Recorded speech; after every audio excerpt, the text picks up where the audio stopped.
thanks for joining me. I found this letter holder, key holder at a thrift store recently and decided to give it a facelift. I'm going to be using this silicone mold from Stamperia called Precious Peonies. I'll put the link to that in the description box, as well as some amazing casting resin. So I'm not going to go into great detail on how to use the amazing casting resin, as we do have a full tutorial on how to use it, which I will link in the iCards and the description box below. So there is this heart-shaped aperture here, which I think is what makes this so outdated.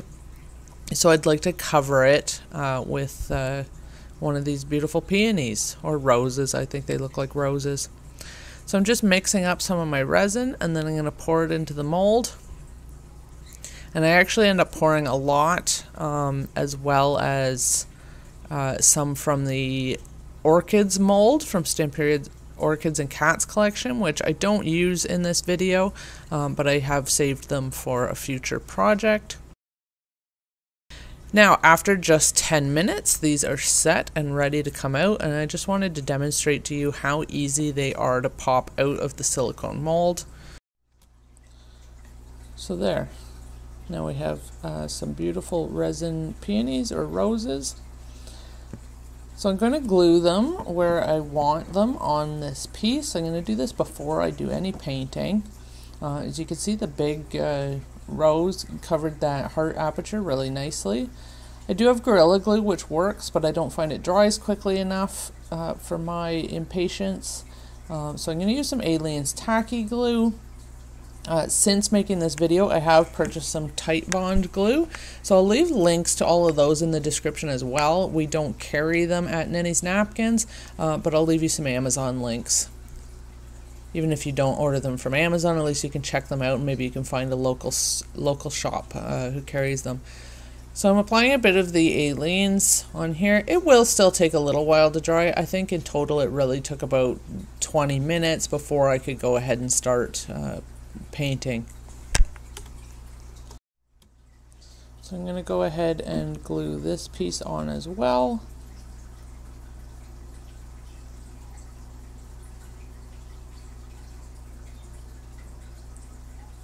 And then I've got another little rosebud here that I'm going to be adding.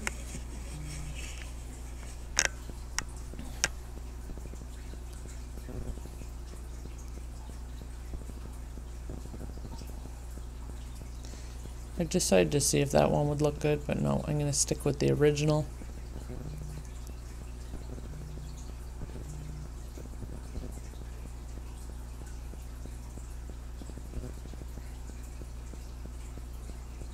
There, I did drip a little bit of resin on here, so now that it's dry, I can easily just pick it off and remove it.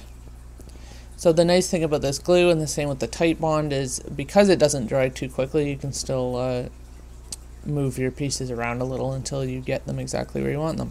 Now about 20 minutes later, I'm just testing to make sure that these aren't going to move anymore. And I'm going to go over the whole thing with some stain blocking primer first.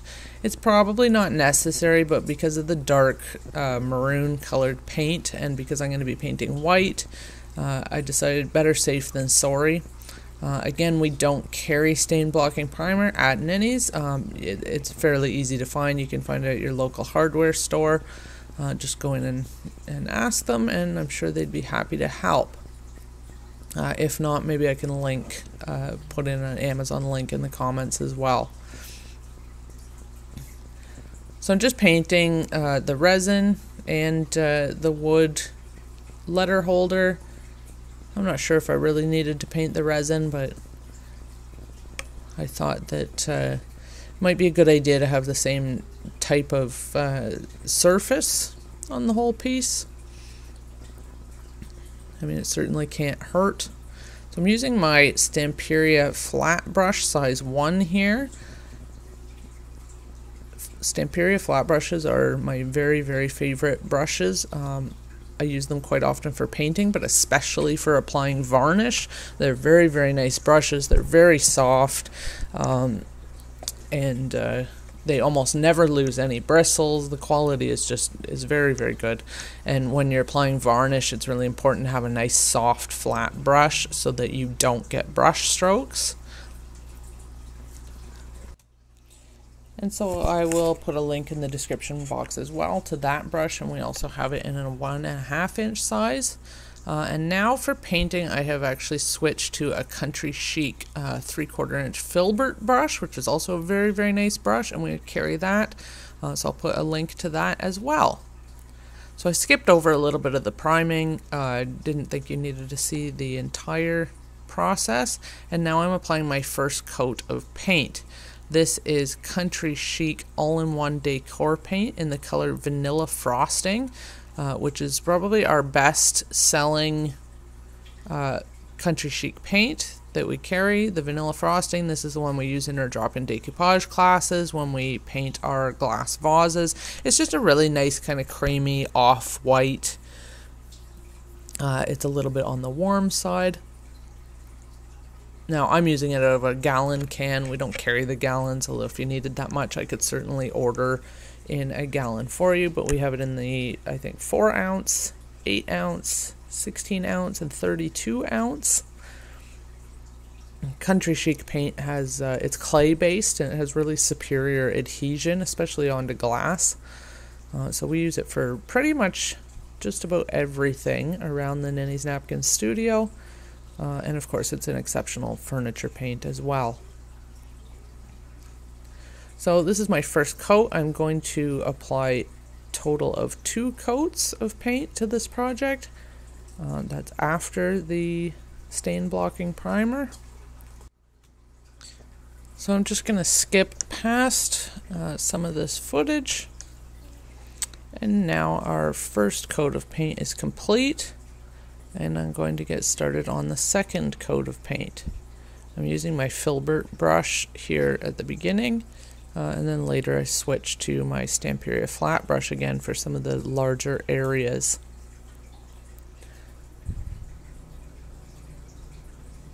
Some people find this paint to be quite thick. It is a clay-based paint.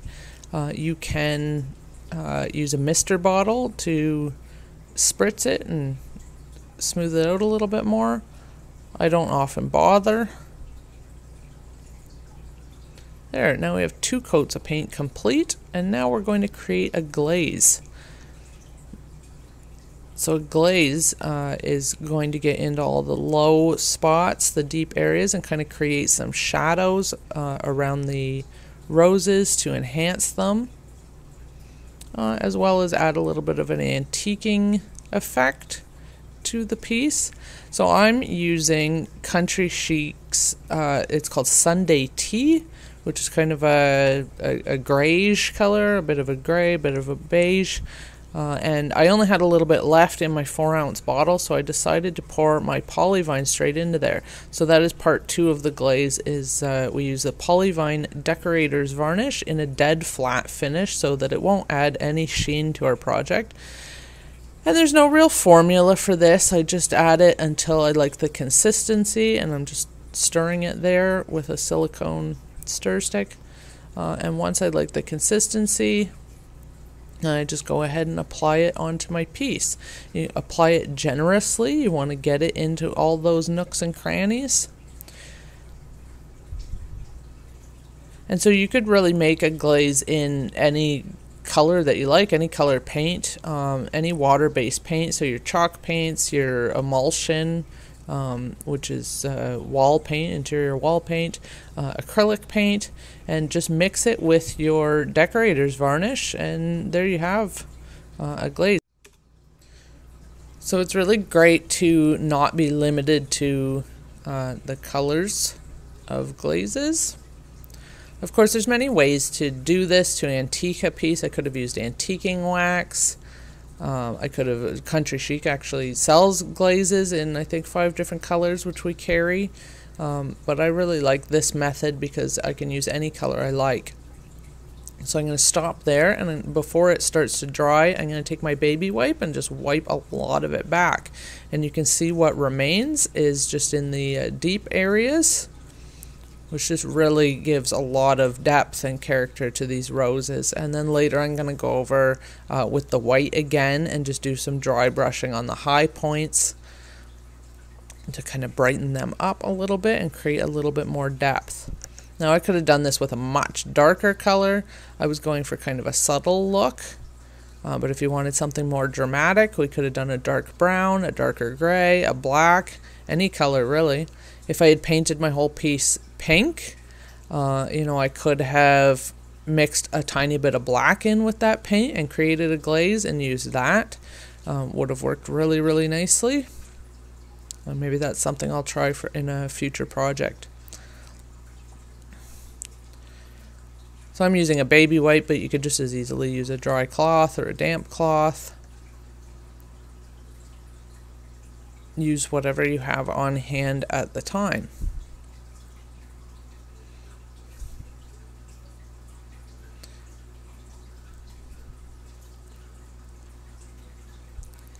I'm going to go over the entire piece with my glaze, and you can choose to wipe back as much or as little of the glaze as you want to. If you didn't want any at all on the flat surfaces, you could just wipe it back completely and then skip this step that I'm doing now.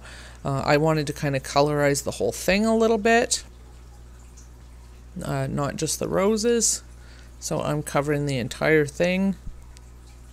And then I'm going to wipe it all back.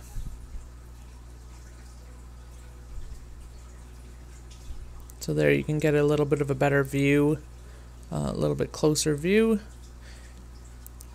And while the glaze is still wet, so it still looks a little bit shiny, but once this dries, which you'll see at the end, it is yeah, completely flat, because the Country Chic paint to begin with is completely flat or matte, and then the decorator's varnish that we used was flat as well.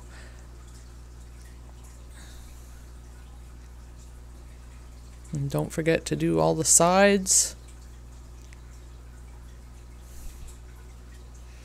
Now later on I did paint the back of this piece white because even though nobody will ever see it, I am going to be selling this piece. It's going to go in our little gift shop. So there you can see now the glaze is all dry. And yeah, it's not shiny at all. And now I'm just taking a sponge and a little bit more of that vanilla frosting. I've dabbed most of it off so that the sponge is very dry. I could have done this with a brush as well.